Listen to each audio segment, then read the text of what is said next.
Sumainyo ang Panginoon. At sumaiyo rin. Ang mabuting balita ng Panginoon ayon kay San Mateo.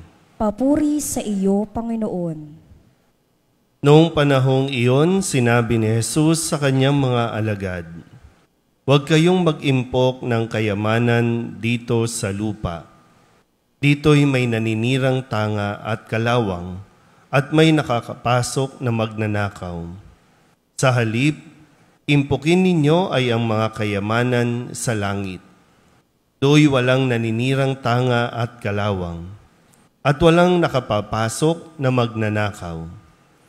Sapagkat kung saan naroon ang inyong kayamanan, naroon din naman ang inyong puso. Ang mata ang pinakailaw ng katawan, kaya't kung malinaw ang inyong mata, maliliwanagan ang buo mong katawan. Ngunit kung malabo ang iyong mata, madirimlan ang buo mong katawan. Kaya't kung ang liwanag na nasa iyo ay kadiliman pala, napakadilim niyan." Ang mabuting balita ng Panginoon. Pinupuri ka namin, Panginoong Jesucristo. Isang magandang umaga po sa inyong lahat. Ngayon po ay Biyernes ng ika-11 linggo sa karaniwang panahon at ating pong ginugunita ang kapistahan ni San Luis Gonzaga. Ang isang realidad na talagang mahirap natin i-reconcile, no? Kasi kung dito sa ating ebanghelyo, ang sinasabi ay huwag kayong mag-impok ng kayamanan dito sa lupa, kundi mag-impok kayo ng kayamanan doon sa langit. At mahirap itong intindihin natin, no? Lalo pa sa panahon o sa buhay natin dito sa mundong ito na araw-araw kailangan natin ng pera. Sino ang hindi nangangailangan ng pera dito? Wala? Tulog pa ba? Naintindihan niyo ba yung audio natin ngayon? Malinaw naman. Talagang wala lang kayong gana kasi walang pera. Kasi laging ganun, no? Kapag walang pera, malungkot. Kapag walang pera, matamlay. Kapag walang pera, mainit ang ulo. Ganyan ang nangyayari. Kailangan natin ng pera. Totoo naman po yun.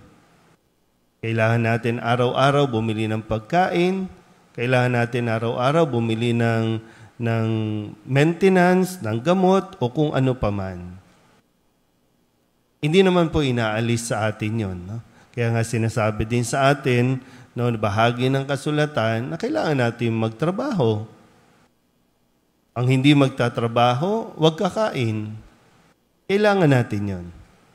Pero hindi tayo pwedeng maiwan doon sa kayamanan ang magpapaikot ng buhay natin. Kayamanan ang magpapasaya sa atin.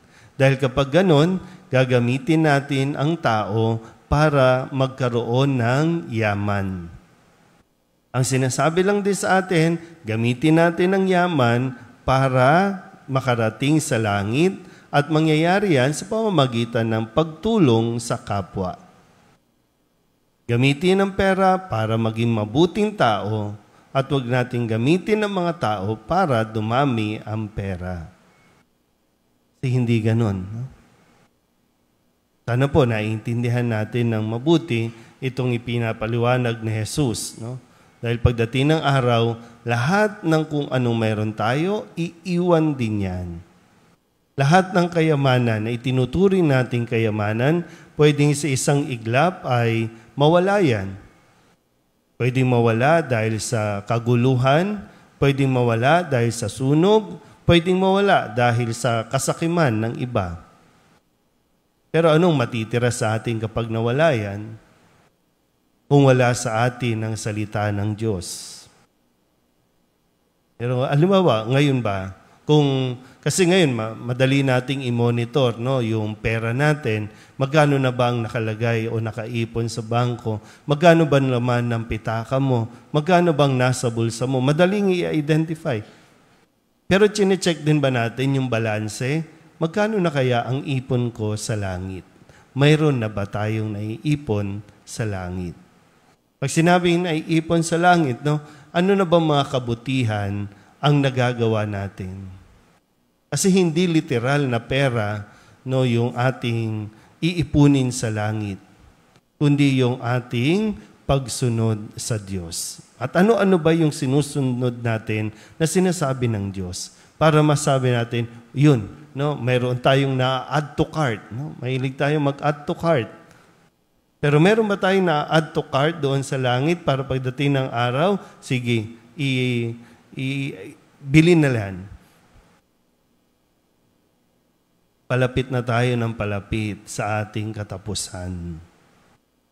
Yung realidad. No? Pag tinignan natin yung mga mukha natin, kayo mga naririto, palapit na tayo ng palapit. Baka wala pa tayong naiipon. Pinapaalalahanan na tayo, mag-ipon tayo ng kayamanan sa langit. Ipon tayo ng ipon ng kayamanan dito sa mundong ito, at yung iniipon naman natin, nakakapahamak lang ng iiwanan ninyo. Sana po naiisip na rin natin yan, no? Sa mga panahong ito. At nakakalungkot pag sinabi niya, wala naman po akong kayamanan dito, Father. Ay wala ka nang kayamanan dito. Wala pang kayamanan sa langit. O, saan tayo pupulutin?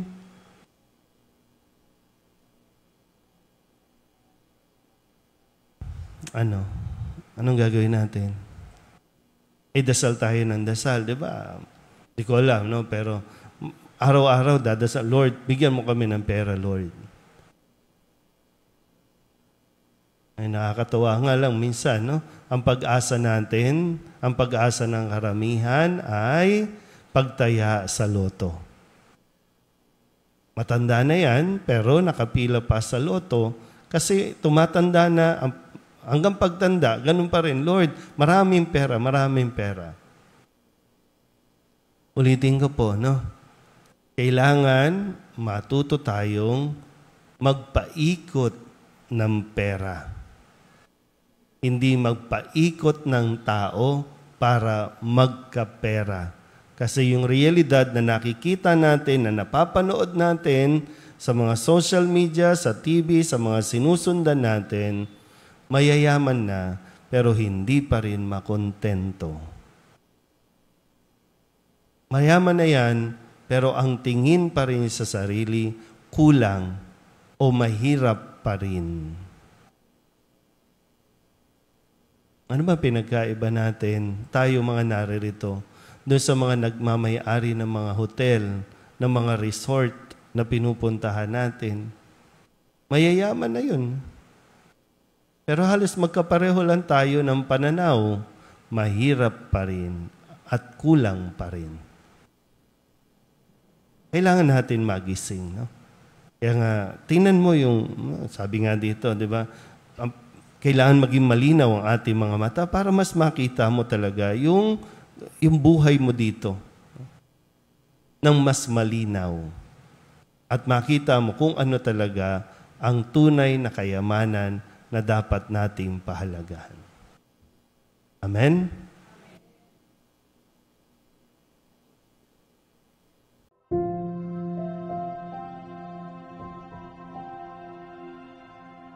Thank you.